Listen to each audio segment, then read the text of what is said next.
Good morning. I'm Sandy Conkar. Welcome to Surviving the Diagnosis. It's happened to all of us. I'm here with Peggy Mangan, who's out in her lovely outdoors in Michigan. Hi, Peggy. Hi, Sandy and everybody. We're going to get together today. Today's Open Discussion Monday, so feel free to click onto the Q&A, ask any questions, or share any comments. If you'd like to be on the show, send a little quick email over to hello@survivingthediagnosis, and we'll be happy to send you the link. Our topic today, again, is what good comes out of a diagnosis. And from my personal experience as a caregiver, when you're in the beginning of a diagnosis, there really is, you don't see, I'll put the word see in quotes, you don't see any good in it, actually. So, but if you just allow yourself that time and the process to go through, you're going to definitely see where this takes you, in what direction it takes you. Because the surviving the diagnosis has happened to all of us. Just the experience alone has changed you, no matter what that diagnosis is, whether it's you have migraines, you have cancer, you have MS, whatever that diagnosis is, your life will never be the same. And we say that a lot on the show, that your life changes instantly. So from every new experience, you have a choice of learning something new and accepting that and looking into that situation. Go, okay, what am I needing to learn from this experience? So once the diagnosis has been, well, once the symptoms have been diagnosed, that's one way of putting it, then it's how are we going to treat this? What is our next step? And then if you go into treatment of whatever it is, whether it's alcoholism and you go through the 12 steps, whether it's migraine and you do biofeedback, or it's cancer and you decide to go with the Western medicine, or you go to the alternative, that is the treatment, the 3 P's that we talk about, Peggy, right? It's the pre-diagnosis, the present diagnosis is what I'm trying to say. And it just changes you. So what kind of good things, can you find in a diagnosis? And sometimes you'll ask, why me? Why us? Why did this happen? Why am I going through this? And the answers aren't always there in that moment. So just my suggestion is to just sit back and allow for the information to come to you. I would not be the founder of caregiversanity.com if it wasn't for my son's accident. I was going in a completely different direction, and now I work with caregivers, and that is family members, the spouse, the daughter, the son, siblings, if you're caring for your brother or your sister, a friend. If you're a professional caregiver, a nurse, a doctor, that you're a caregiver. And it's no matter who you're caring for or you're emotionally involved in, you are caring for that person on some level, and it changes you. So just take the ride. It's not always pleasant. I can guarantee you that, but you will move through it more easily, and that's what our show is all about: is helping the caregivers and the patients move through the diagnosis. So, Sandy, I found that when I was diagnosed, nothing seemed good for a while. Nothing did. But as time went on and I was given more time, things started to unravel, I will say, as far as opportunities, things that I chose to do with my life. And all of a sudden, there was this big feeling of hope at that time. I was helping other cancer patients as best I could, and I developed Joy After Cancer, and it just evolved. The opportunities did, and now I'm writing a book. I met Sandy a year ago. Are you there, Sandy? I'm here. I just put you on mute, Hello, I don't see you. or put me on mute.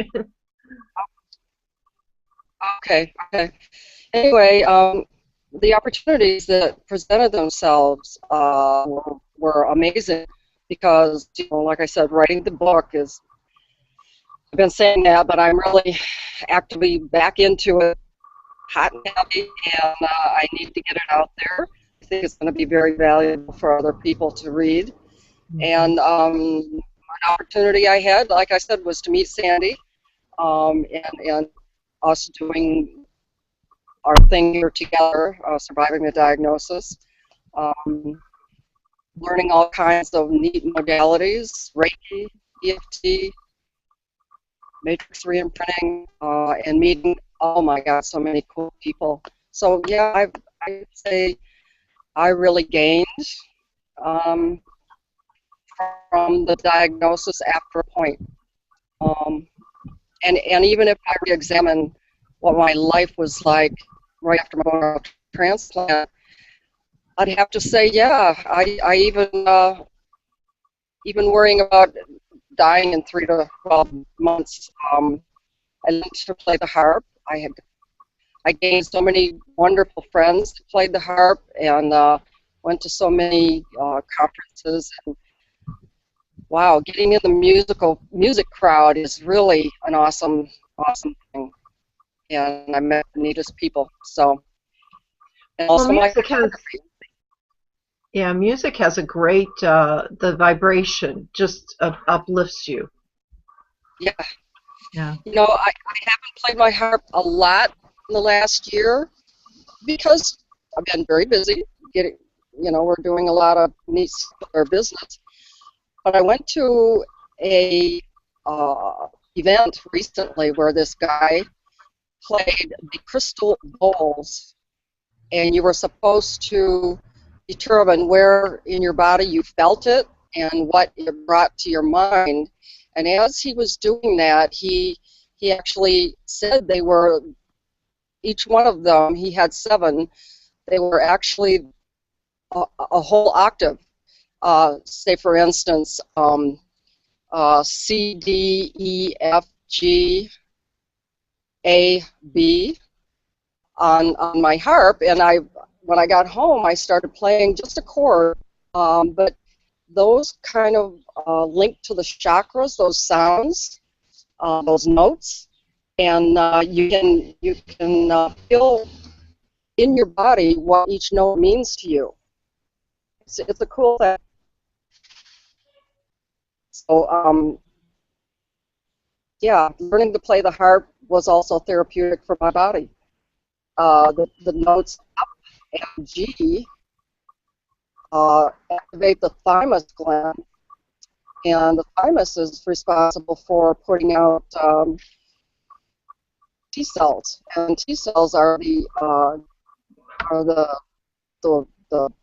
big lions of the body. They go after the cancer and the infections and all the things that are being fought in the body.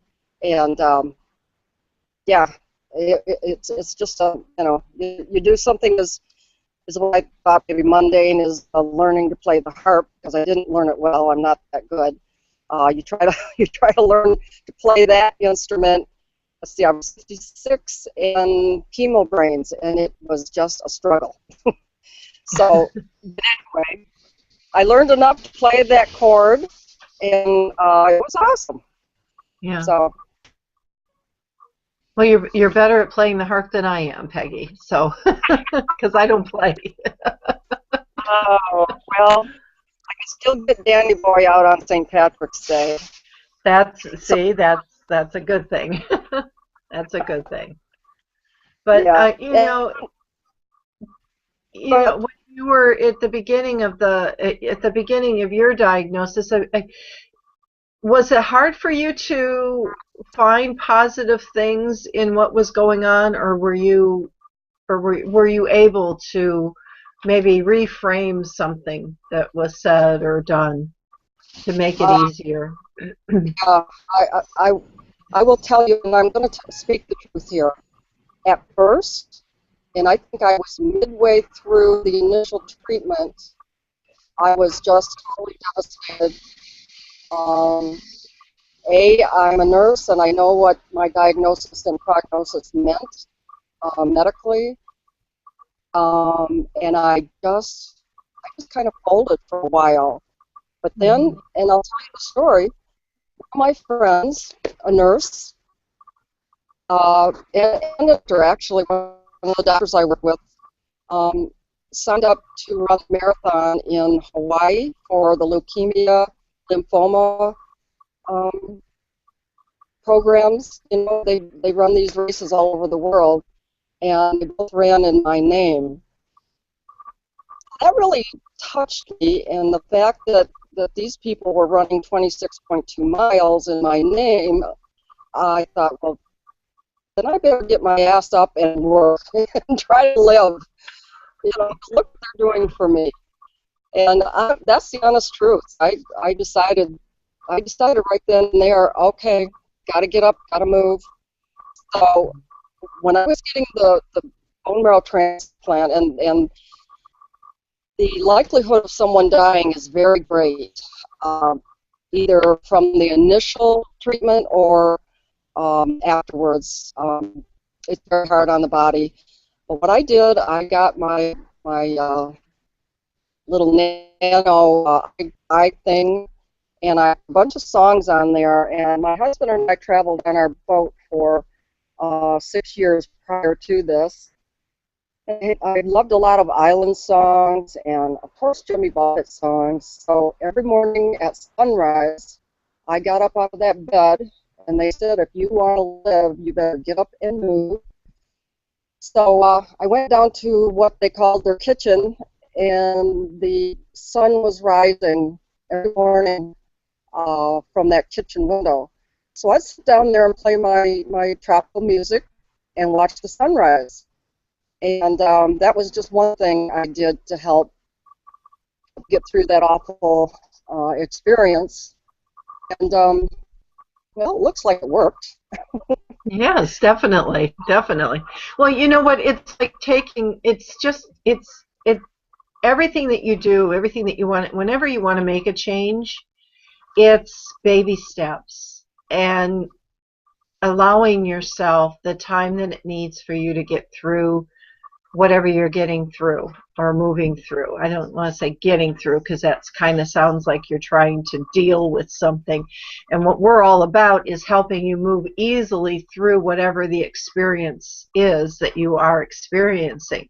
And it can be challenging. I know that for a fact, but at the same time, allow yourself if you're gonna like recently I just let everybody know I was going underground and that's where I was. That's I knew I needed to do that. Now previously I would not have done that, but through the work that we do here on the show with the EFT tapping and other modalities that Peggy just mentioned about Reiki and hypnotherapy, self hypnosis, things like that have allowed me to see that I really need to take care of myself.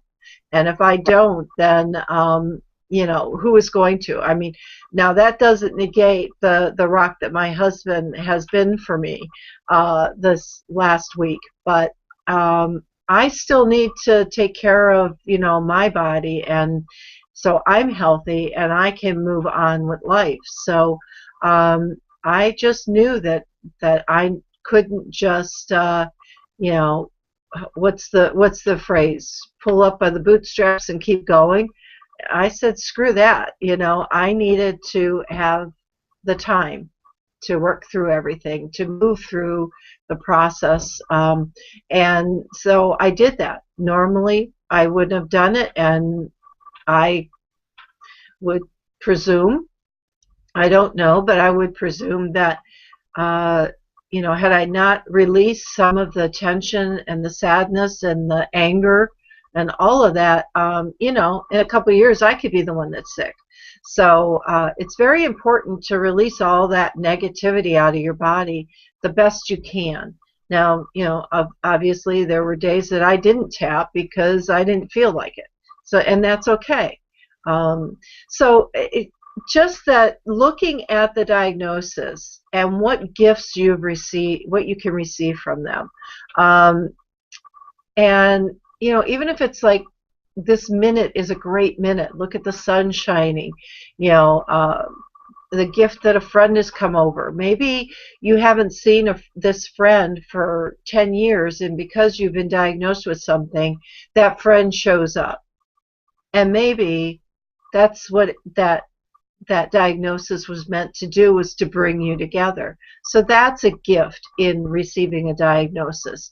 Bringing family members closer together. Maybe there was a rift between you and your sister or you and your brother. And now that, one of your parents have been diagnosed with an illness, it's brought you together. It's made you stronger as a family unit. Once the parents are gone, all you have are your siblings. Um, I mean, you've got your friends in that, but your blood siblings, that's they're there.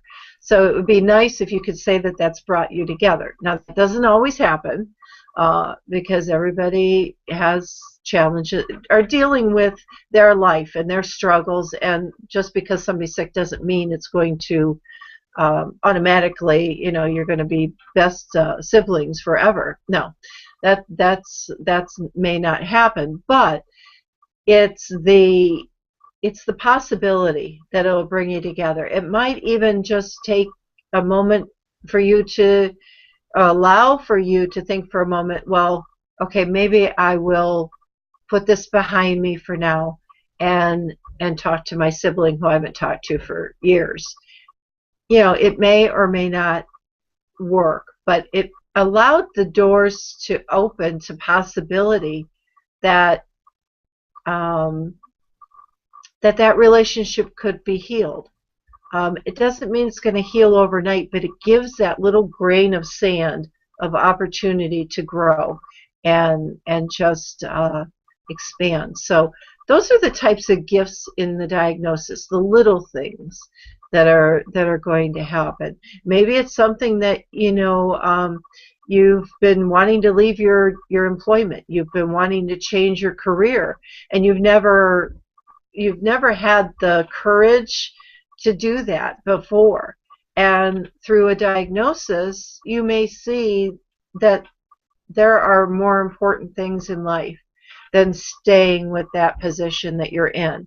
The money, yeah, money is important, but maybe it's not that important as it was, a few days ago. So it may have given you, the diagnosis may have given you the gift of the courage and the self-confidence to say, you know what, I'm leaving this place and I'm going to find something different, something that I can really truly, put my passion and heart into and really love doing, and waking up in the morning and doing. So, and this applies to both patients and caregivers. So the gift of diagnosis, it may take a little bit of time for you to see that, but from my own personal experience, it's they show themselves every day. So that's what we talked about in our newsletter last week and the week before.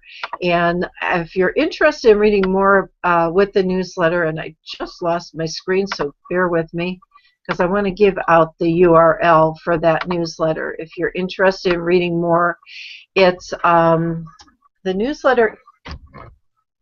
The URL is http:////EE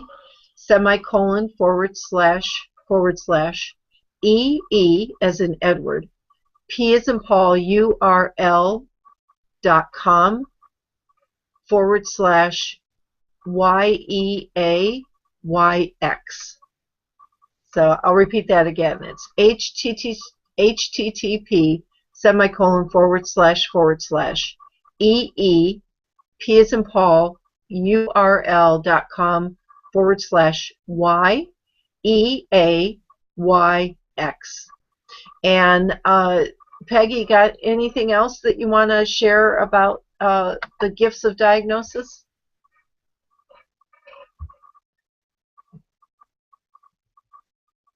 Oh, I lost your volume.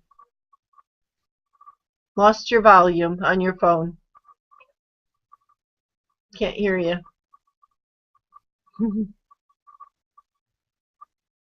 She may put us on mute.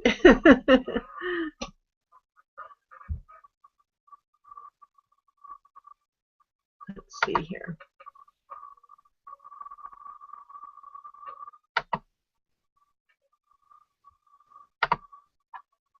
Nope, she's on. She's there. Alrighty. Well, until Peggy gets back, let's see. Well, we'll let Peggy work on her volume, and maybe we'll do a little bit of tapping. Peggy, can you hear me okay? Give me a thumbs up if you can hear me okay. Okay, good. All right. Okay, so while Peggy's working on her volume, and just jump in when you get that going, Peggy. We'll do a little bit tapping around around the gifts of diagnosis. Maybe just simply I don't see it right now. Okay, so I'm going to put up on my screen the tapping points if you're not familiar with the tapping points. All right. So just give me a second to change over the screen share, and we'll do just a little bit of tapping. Here they are, and then I'll take down the screen in a few seconds here, but just take a look at these are the tapping points if you're not familiar with tapping. And what we're doing is that we're removing the disruption in the negative emotions, which is a disruption in your body's energy system. And tapping on these acupressure points just helps move that energy through your meridians and just what I call the energy highway. And when there is a disbelief or a psychological reversal, which is like you know something is good for you but you still don't do it, you can change that. It can change blocks of for some reason I have the same pattern, some reason I always do the same thing over and over, and I don't understand why. I try and make changes, but I always revert back to an old pattern. These are things that we can shift in your body and move that negative energy out by tapping on these acupressure points. So we'll go along and do some tapping on the negative emotions around the diagnosis. Okay. So we'll start on the karate chop point. It's right here on the right side, or the either hand, and it's between your wrist and your little finger right here. And just repeat after me. Even though I don't see any positive in this diagnosis, I deeply and profoundly accept myself. Even though I don't see anything good coming out of this diagnosis, I deeply and profoundly love and accept myself. Even though I hate this diagnosis and there just can't be anything positive coming from it, I deeply and profoundly accept myself. Okay. On the eyebrow point, it's right at the beginning of your eyebrow here. There's no positive on the side of the eye, right on the corner of your eye, right on the bony part. I don't see anything good coming out of this diagnosis. Under the eye, right in line with your pupil, and very gently, because this is around the eye, it's very tender. There's no positive. I don't see any positive right now. Under the nose, no positiveness of this diagnosis. on the chin point, right in this crease right here under your bottom lip. I don't see any positive things from this diagnosis. On the collarbone point, I don't see anything positive on this diagnosis. Under the arm, and this is side of your arm, about 4 inches down from your armpit, right in the center of the side of your body. There isn't any positiveness of this diagnosis. And then the top of the head point, it's right around in this area here. And I just cup my fingers and thumb together and I just tap in a circle. I don't see any positiveness in this diagnosis. Okay, and then just taking a really deep breath.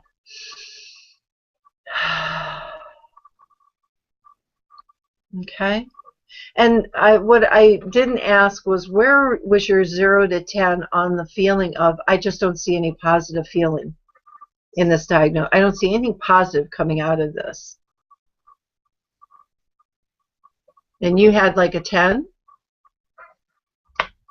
Yeah, okay. And so now through the tapping down the rounds, what do you have now, Peggy? She's doing sign language.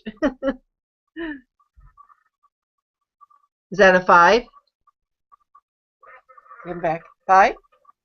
Yeah. And so, you know, just in the few seconds of tapping, that's brought down the intensity just by, you know, half. So that means that you're not carrying around that tension in your body, and so you're a little bit more relaxed. I'm going to say that if you have any questions, you can go to the Q&A or any comments, and I can answer any questions if you'd like. Just go click on the Q&A section, and we'll address those as well. So now if you want to bring that 5 down, what we can do is tap on the eyebrow and say, this remainder. Well, actually it's a 5, so it's really not time to do that. So let's do a little bit more. I don't see anything positive in this diagnosis. On the side of the eye, I don't see anything positive in this diagnosis. Under the nose, I'm sorry, under the eye, I don't see any positive in this diagnosis. Under the nose, I don't see any positive in this diagnosis. On the chin point, I don't see any positive in this diagnosis. On the collarbone point, I don't see any positive in this diagnosis. Under the arm, I don't see any positive in this diagnosis. And the top of the head, I don't see any positive in this diagnosis. And now take in a deep breath and release it. And Peggy, you were a 5. Where are you? Is there any additional shift? Is that a 2? Come back here, a 2? Okay, a 2. All right. So she's come from a 10 to a 5 to a 2. And what I typically will do is anything from a 3 or below is I will do the remainder round of tapping, and sometimes that will bring that down to a 0. Sometimes we may need to do it again, but let's just give it a try and see, just for demonstration, so you know, as the audience knows, that this is what you want to do when you have just a little bit hanging out there still of the negative around that statement. So let's just tap on the eyebrow. This remainder,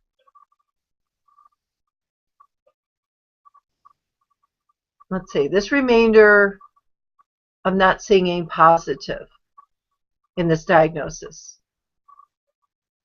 Releasing the remainder of this not seeing any positive. Under the eye, releasing the remainder of this not seeing positive. This remainder of not seeing the positive. On the chin point, releasing this remainder of not seeing the positive. On the collarbone, releasing the remainder of this not seeing this positive.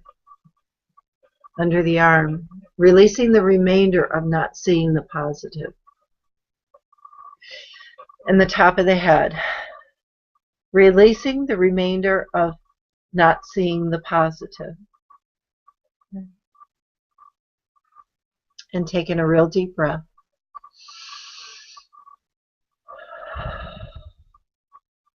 Now this may or may not have moved that too. So Peggy, where are you now? On your scale of 0 to 10. 0. Awesome. Good. Good. Awesome. So what came up for me was realizing that what I've just gone through with my mom's diagnosis and illness and all the treatment and everything that we experienced, I know that I will have information that I can help or share with my husband's siblings as his mom goes through her transition, and that will help them be able to move through what they're going to be experiencing as well. So, you know, I've kind of gone through the process, and now it won't be so foreign, and it may help them as well. And I think that all again, I said it earlier, all the experiences that we do experience gives us the opportunity to grow and to share with others, and that's what Peggy and I try and do here on survivingthediagnosis.com every Monday at 10 a.m. So if you would like to be live on the show with us, just send your email to us at hello@survivingthediagnosis, or go over to survivingthediagnosis.com. Click on the opt-in form, and you'll get a friendly reminder either Sunday or Monday morning, Sunday afternoon or Monday morning, that just reminds you that the show is going to be starting, and it'll have a link to the show that you can listen to. And if you want to be, when you sign up for that reminder, there's an option that you can click on for that you want to be live on the show, that you have an issue that you want to tap on, you want to discuss on Open Discussion Mondays. And we have Open Discussion Mondays every week, every Monday, with the exception of the last Monday of each month. We have a special guest coming on typically. And if we don't, then we just have another open discussion. So this is our way of giving back to the community and letting you know that you're not alone in what you're doing, what you're going through, and that there is a community of support. And it's from the comfort of your own home. You just come on Google Hangout and watch us. You can go over to our Facebook page at Surviving the Diagnosis and click on, they've moved it. It's no longer in the bar right underneath our banner. It's somewhere down on the left-hand side. It's orange and white. It says Live Hangouts. Just click onto that, and you can go right to that page, and you can listen to the show, and you can make comments at the bottom of that page, and I monitor that as well. But if you have a Gmail account, you can come right on and watch over at the Google Plus dashboard, and you can click onto the Q&A and ask your questions in the comments. So I hope that you've enjoyed today and that you've enjoyed the tapping. And next week we're going to be talking, this whole month really, what the topic that we want to start talking about and discussing is nutrition, and how important nutrition is, not only for our health, but how nutrition, it benefits our moods and how we respond to things. I've noticed this week, and I'll talk more about it next week, but I noticed through going through the challenges with my mom this last few weeks, though I eat very healthy and mostly organically, I feel much better. But the last few weeks, the time just didn't allow for preparing healthy foods, and And as I say that, yes, I could have probably had somebody, hire somebody and make food for me, but I didn't. That wasn't uh, feasible for me. But so we opted for either restaurant food or fast food, and I really can feel the difference. So we want to discuss the nutrition this week, or rather this month, leading up to our guest at the end of the month, and just the importance and steps in how you can steps you can take, baby steps that you can take in incorporating healthy nutrition for you, because again, it will support your body, and especially if you're the caregiver, you need to have that energy and you need to have that clear focus in a clear mind so you can make decisions. So those are what we're going to be talking about throughout the month. Again, I just want to end the show. We're going to end a little bit earlier, but it's all about you on the shows. We also, I want to mention real quick about our membership site, Freedom and Peace Community. Again, go over to our website at survivingthediagnosis.com.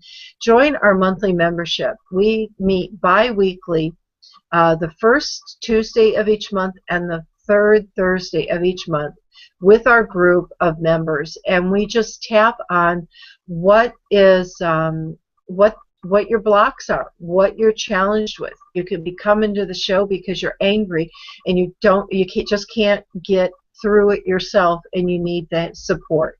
So we go through that. We have training videos, we have instruction videos, we also have programs to go through, and we do train in EFT and other modalities.